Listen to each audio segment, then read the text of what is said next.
ओम तत्त सत्य दूसरे अध्याय का 21वां श्लोक। पिछले 19वें श्लोक तक भगवान ने बताया कि शरीरी न तो मारता है न मरता है, इसमें मरने का निषेध तो 20वें श्लोक में कर दिया।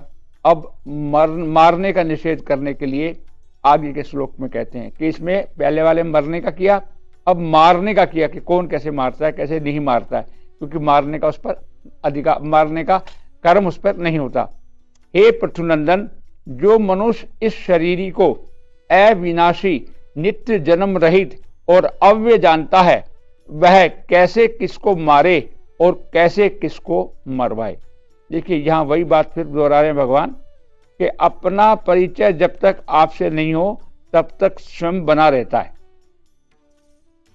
और शरीरी के 6 विकार पिछले श्लोक में भगवान ने बताया कि शरीरी में जो 6 विकार दिखाए थे शरीर के अंदर, इनमें शरीरी में कोई विकार रहित है।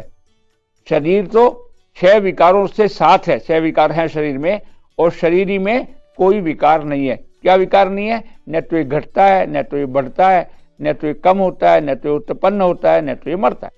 तो इस शरीरी में जब ये काम ही नहीं है तो फिर कर्म की जिम्मेदारी भी इसके ऊपर कैसे आएगी? क्योंकि जो भगवान यहां बताना चाह रहे हैं कि हम जब कर्म के कर्ता बनते हैं और शरीरी किसी कर्म का कर्ता नहीं बनता, और जब वो कर्ता नहीं बनता तो वो भोक्ता भी नहीं बनता। ये कर्ता और भोक्ता का ये तो हम अज्ञानवश इस शरीर में रहने के कारण शरीर को अपना मानते हैं, इसलिए इसमें विकार पैदा होता है और इसीलिए हम कर्म के कर्ता बनते हैं और कर्मों का फल भोगने के लिए पुनर् 84 लाख योनियों में हमको आना पड़ता है। अब देखिए भगवान क्या कहना चाह रहे हैं। भगवान ये कहना चाह रहे हैं कि हे अर्जुन, हे मनुष्य, तू 84 लाख योनियों में भोगते भोगते तेरे पे कृपा करके मैंने तेरे को ये मनुष्य का जन्म दिया और इस मनुष्य के जन्म में विवेक दिया। अपने विवेक का इस्तेमाल कर और जो तेरा कर्तव्य है उसको तू निभा, उसको बिना भय और बिना लालच के कर। और कब कर पाएगा? जब तू इन दोनों में अलग अलग डिफरेंस कर पाएगा कि तू शरीर नहीं, तू शरीरी है, और जब शरीरी होगा तब ही तू तेरे कर्तव्य का पालन तो कर पाएगा, लेकिन उस कर्तव्य से, उस कर्म से तू बंधेगा नहीं। और अगर तू अज्ञानवश अभी भी पशुवत यही मानता रहेगा कि मैं शरीर हूं और मैं ही करता हूं, तो फिर तेरे को 84 लाख योनियों के बाद जो मैंने जो मनुष्य का जन्म तेरे को दिया और तेरे उस विवेक का तू निरादर कर रहा है। मतलब क्या हुआ कि हम सबको ये बात समझनी है कि हमको जो शरीर मिला है, मनुष्य का शरीर जो अति दुर्लभ है और 84 लाख योनियों के बाद हमको मिला है, इसी ही में ये विवेक भगवान ने हमको दिया है कि जिसमें हम शरीर और शरीरी का डिफरेंस कर सकते हैं। बाकी 84 लाख योनियां जो आपने भुगती हैं उसमें किसी में भी ये विवेक नहीं था कि वो शरीर से शरीरी को अलग समझ सके और अलग उसको कर सके। क्यों?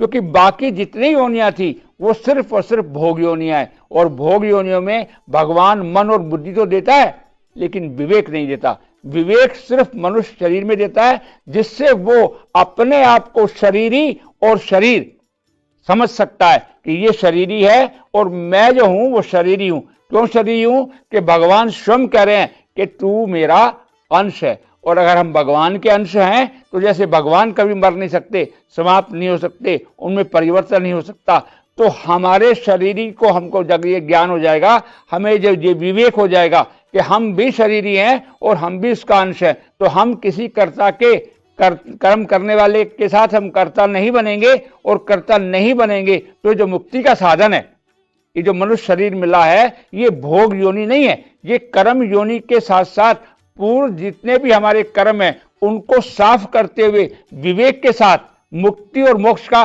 साधन, प्राप्ति का जो साधन है वो ये मनुष्य शरीर है। कब कर पाएंगे?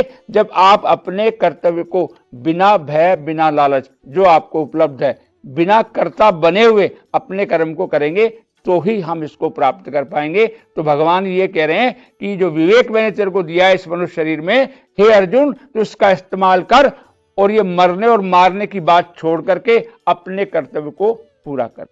यही इस श्लोक का उद्देश्य है कि प्रत्येक मनुष्य को अपने विवेक का इस्तेमाल करते हुए अपने कर्तव्यों का निर्वाह करना चाहिए और ये भय और लालच के साथ किसी काम को न करते हुए अपने कर्तव्य का पालन करना चाहिए। ओम तत्सत।